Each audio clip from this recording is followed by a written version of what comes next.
جو لوگ اکیلے چلتے ہیں ان کی راہ سب سے مضبوط ہوتی ہے۔ کامیابی ایک تنہا سڑک ہو سکتی ہے، یہ ایک مشکل سڑک ہو سکتی ہے، یہ یقینی طور پر ہر کسی کے لیے نہیں۔ جو لوگ بیڑوں کی طرح دوسروں کی پیروی کرتے ہیں وہ کبھی نہیں جان پائیں گے کہ وہ اصل میں کون ہے۔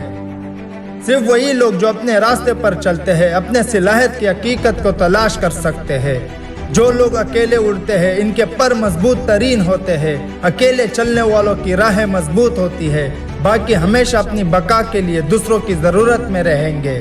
انہیں ہمیشہ توجہ کی ضرورت ہوگی، پہچان کی ضرورت ہے زندہ رہنے کے لیے۔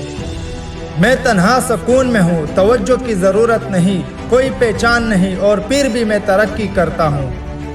میں یہ نہیں کہہ رہا ہوں کہ جن کے پاس حمایت ہے وہ کمزور ہے۔ میں یہ نہیں کہہ رہا ہوں کہ طاقت حاصل کرنے کے لیے آپ کو اکیلے جانا چاہیے۔ یہ صرف ان لوگوں کے لیے جنہوں نے اکیلے جنگیں لڑی، وہ لوگ جنہوں نے محسوس کیا کہ وہ اس قابل نہیں، جن کو کبھی بھی حمایت نہیں ملی، وہ جو بھی کرتے ہیں۔ وہ تمام لوگ جو محسوس کرتے ہیں کوئی بھی ان پر یقین نہیں کرتا۔ اگر آپ خود پر یقین رکھتے ہیں تو آپ کو ان پر یقین کرنے کی ضرورت نہیں۔ اگر آپ کو اپنی پیٹھ مل گئی ہے تو آپ کو ان کی مدد کی ضرورت نہیں۔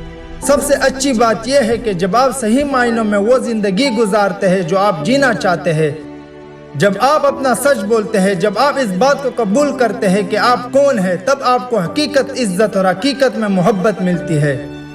لوگ ان لوگوں سے محبت کرتے ہیں جن کے پاس خود بننے کی ہمت ہوتی ہے، جو اپنے دل کی پیروی کرنے کی ہمت رکھتے ہیں۔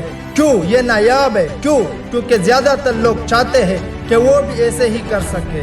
انہیں راستہ دکھاؤ، چلتے رہو، اپنے آپ پر بھروسہ کرو، آخر میں سب کچھ اچھا ہوگا۔ اور جب ایسا ہوتا ہے تو آپ نے صرف اپنے آپ کو زیادہ بننے کی ترغیب دی ہوگی، بلکہ آپ نے بہت سے دوسرے لوگوں کو بھی متاثر کیا ہوگا۔